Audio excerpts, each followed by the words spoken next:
छांगुर बाबा मामले में एक बड़ी खबर आ रही है। इसमें अब ईडी भी घुस गई है। ईडी ने धर्मांतरण केस में ईसीआईआर दर्ज की है।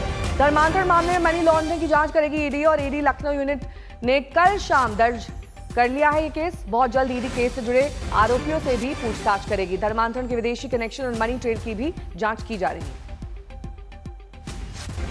लगभग 100 करोड़ बताए जा रहे हैं कि बाबा को फंडिंग के रूप में हासिल हुए ताकि धर्मांतरण में वो इन पैसों का इस्तेमाल कर सके। कल ही हमने देखा था कि उनके निवास पर बुलडोजर चला था। ये वो जगह थी जहां पर बताया जा रहा है कि धर्मांतरण का काम किया जाता था, लड़कियों को लाया जाता था और धर्मांतरण का पूरा प्रोसेस इसी जगह पर होता था। यहाँ पर अब बुलडोजर एक्शन हो चुका है। इससे पहले नोटिस भेजा गया था, उसके बाद ये बुलडोजर कार्रवाई वहां पर की गई है। तो अब ईडी ने धर्मांतरण मामले में ईसीआईआर दर्ज कर ली है और अब मनी लॉन्ड्रिंग की भी जांच ईडी करेगी।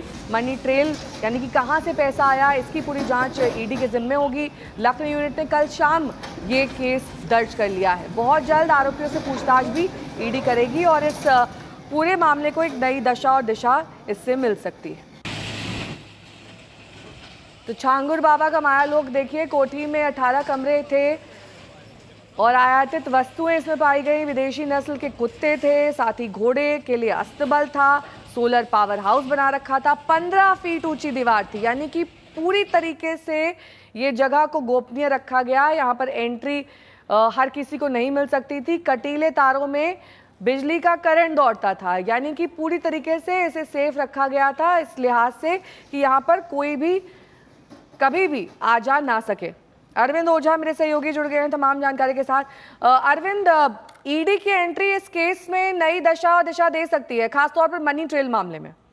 बिल्कुल नई दशा दे सकती है, क्योंकि देखिए यूपी एसटीएफ ने और उत्तर प्रदेश पुलिस ने बकायदा ये दावा किया था कि जमालुद्दीन उर्फ छांगुर बाबा जो धर्मांतरण के जरिए 100 करोड़ से ज्यादा की फंडिंग उसे मिली थी और कई आलीशान कोठियां, जो आप बता भी रही थी नेहा, वो प्रॉपर्टी बनाई और न सिर्फ उत्तर प्रदेश बल्कि पुणे में भी। तो अब ईडी ने इस मामले में केस दर्ज किया है। ईडी ने तमाम दस्तावेज, केस फाइल्स वो उत्तर प्रदेश पुलिस से लिए हैं और केस दर्ज करने के बाद अब ईडी जमालुद्दीन उर्फ छांगुर बाबा और बाकी उसके जो करीबी है उससे पूछताछ करेगी। और खास तौर से जो दावा किया गया है कि 100 करोड़ से ज्यादा की फंडिंग मिली, उसकी जो पूरी मनी ट्रेल है, कहां कहां से फंडिंग मिली, कि कहां कहां से पैसे मिले, कहां कहां इस्तेमाल हुआ, इन तमाम चीजों की जो जांच है वो अब ईडी की टीम करेगी। तो इस केस में अब ईडी की टीम की एंट्री हो गई, जो सबसे अहम भी है, क्योंकि एक तरफ धर्मांतरण,